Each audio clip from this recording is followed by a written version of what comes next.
So, after weeks of waiting, Jade is finally out, but should you really pull for her? With 2 new awesome units coming in the next patch, some of you might be stuck choosing between them. Let's have a thorough discussion on all of these 3 units to help you decide if they indeed are for you. So leave a like if you enjoyed this video and let's get started. But before that, with Firefly's banner just ended and more awesome units coming in the near future, it might be difficult to pull them all. But that's where lootbar.gg comes in. It's the most popular top-up platform for games like Genshin Impact, Honkai Star Rail, and now even Zenless Zone Zero. With great positive reviews, the prices are also super low compared to the in-game ones. And it's totally secure, as it only requires your user ID to top up. With just a few clicks, you can get your hands on some awesome deals. Don't you worry, it's totally legal, as all the topping up is done through official Hoyoverse routing channels. What, you don't believe a small creator like me? Well then check out these big creators who also use Lootbar. So what are you waiting for? Go check out lootbar.gg through the link in the description and in the pinned comment down below.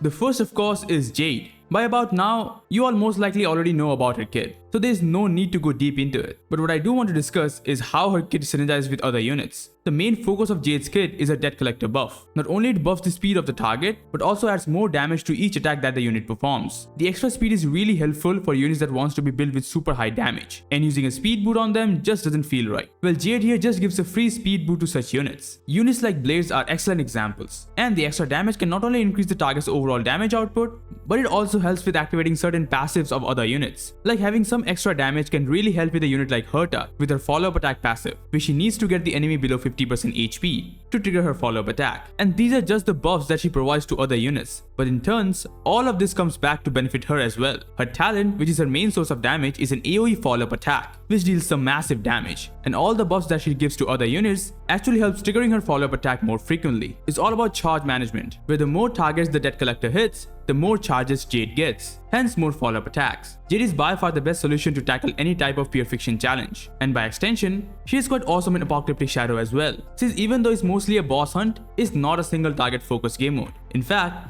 units with multi-target attacks usually shines in there, and all of this comes down to her synergy with most of the damage dealers in Honkai Star Rail. For erudition, Herta, as I've already told you, has great synergy with Jade. Himeko is also up there, as Jade's extra damage can also reduce toughness of the enemy, and more toughness breaks means more follow-up attacks from Himeko, and that proceeds to more follow-up attack from Jade's. Other erudition units like Argenti and Jinyuan both have great synergy with Jade. Jinyuan not so much, but well, considering his place in the meta, any kind of buff is highly appreciated. What about other paths? Destruction. Blade, the Forgotten Edgelord, now has another awesome sub DPS to pair with aside from Jingliu, and currently, depending on the content, Jade actually shows better results with Blade than Jingliu. Other destruction units like Clara can also benefit heavily from Jade. Basically, any unit that has multi-target attacks and doesn't mind having another damage dealer on the team can work with Jade. Heck, you can even play Jade as a hyper carry, which shows best results at her E1, but that doesn't mean you can't try it at E0. And not only that, Jade is one of the easiest units to build. She gets some crazy buffs from her kit, and she has a great 5-star Lycon available for free. After a long time, we finally get a sub DPS as versatile and synergistic as Jade. Or maybe she's the first one to be this synergistic with so many units. I can assure you every single account would have some use for this awesome unit.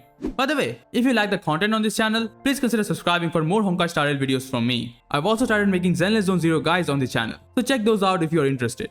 Next we move on to unexplored places, the future units. Well, all the info I have here is from the beta, so this may very well change on the final release, but we can still get a good enough idea of how valuable these units are. The first one is Yunli, a physical destruction unit. Well, to put it bluntly, she's a more jacked up Clara, with more damage, more buffs, and more overall synergy. The core part of her kit is in her talent. Whenever she gets hit by an enemy, she regenerates some energy and instantly launches a counter attack. Also, her skill, aside from dealing damage, also restores HP for Yunli, making her self-sustain easily. As for her ultimate, which is a wall of text, but to put it simply, she gets a super enhanced version of her counter attack. Basically, she gets a unique buff for a quick window, and at the same time taunts the enemy. And if she triggers a counter attack on that quick window, then that counter attack will do increased damage and also deal some extra hits, kinda similar to Argenti's 6 extra hits from his 180 cost ultimate. Now if she doesn't trigger a counter attack on that window, which is basically means if she doesn't get hit on that window and counters it, after the buff window ends, she immediately does the buffed counter attack, but without the extra hits. And all of these attacks are considered ultimate damage. So there are 3 types of counter attack that Yunli can do.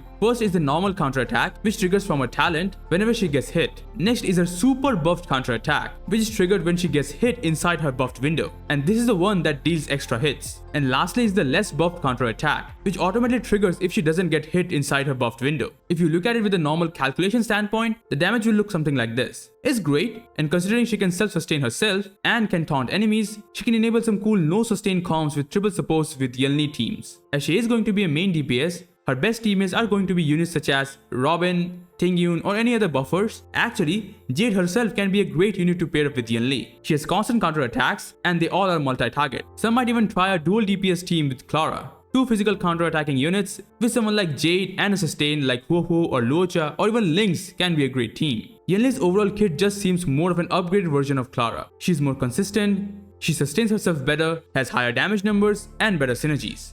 The last unit to discuss is Jiaoqiu, or however you pronounce his name. He's a fire nihility unit, and again to put it bluntly, he's a nihility support. For your dot units like Kafka or Black Swan, and obviously the queen herself, Akron. So basically his kit revolves around damage taken debuffs, called Ashen Roast. His skill deals burst fire damage and applies a stack of Ashen Roast to the main target, which is not so much considering it's just one target, but that's when his ultimate comes in. It's an AoE attack which gives every enemy the Ashen Roast debuff and deals some fire damage on the process, which is not the important part. The important thing is the Ashen Roast debuff. What this does is increase the amount of ultimate damage the target takes, which is both great but pretty specific. And also with that, every stack of Ashen Roast has a chance of inflicting another stack of Ashen Roast, similar to how Black Swan's Arcana works. Now this Ashen Roast debuff has a max 5 stack limit, and the field lasts for 3 turns. And the interesting part about this ultimate is that it has a 100 energy cost, which means you can keep this up permanently. Once again, a great buff for Akron. But there aren't many other units that solely focus on their ultimate damage, like Akron. Finally, her talent is what allows her to pair up with dot units. It basically says that each stack of Ashen Roast is considered a fire dot and deals extra damage based on how many stacks you have, and he himself can detonate it with pretty much all of his skills. This gives him some good damage output and provides him a bit more team flexibility as well. Speaking of which, his teams are the main concern I have for him. Right now, he basically has 2 team options, either a standard Akron team as a nihility debuffer or a dot team with Kafka and Black Swan. But are they any better from before with his addition? Let me just show you some numbers to make it more clear for you to understand. Like for a standard Akron team with Silver and Pella, the damage looks something like this. And by swapping Jiaoqiu for Silver, the one big benefit that we get is that Silver Wolf is highly single target and Jiaoqiu is AoE, which is better for Akron as her ultimate is an AoE attack. And because of this, we does see some damage increase. But is it that high? Does this amount of damage increase makes him worth it? Well, that's for you to decide. As for the dot team, same here, I calculated a simple damage simulation with my favorite dot team of Kafka, Black Swan and Ruanmei with Luocha. And I also calculated one with Jiaoqiu. Here, Ruanmei is just better. You can clearly see the difference. So the most benefit he can provide is only for an Akron team, or any other damage dealer who is super reliant on their ultimate damage. He would have been way better if this was for every type of damage, not just ultimate damage. But well, that's what we have to work with.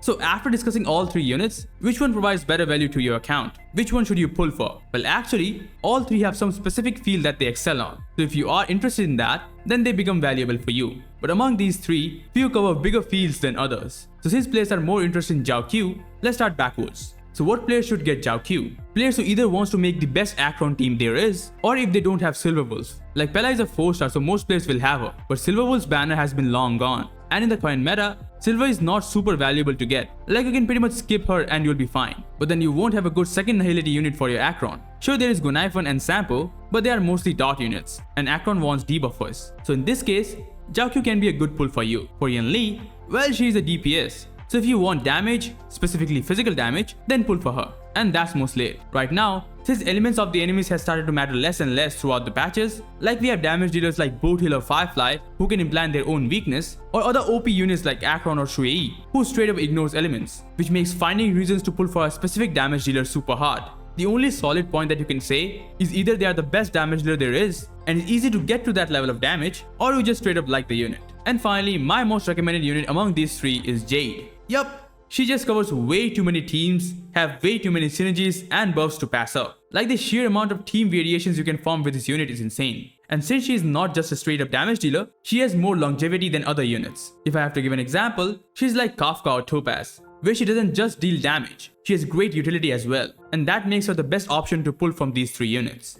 And that's going to be it for this video. With so many interesting units coming in the future, players seem to really underestimate Jade's value and kinda overestimate Jiaoqiu, so I just wanted to share my thoughts on the topic. Of course, all of this info is still in the beta, so take all of it with a grain of salt. I'll be making fully detailed guide for both Yunli and Jiaoqiu after the version livestream, so stay tuned for that. Also do check out my first Zenless Zone Zero guide if you are interested. Thanks a lot for watching this video, and I'll see you guys in the next one.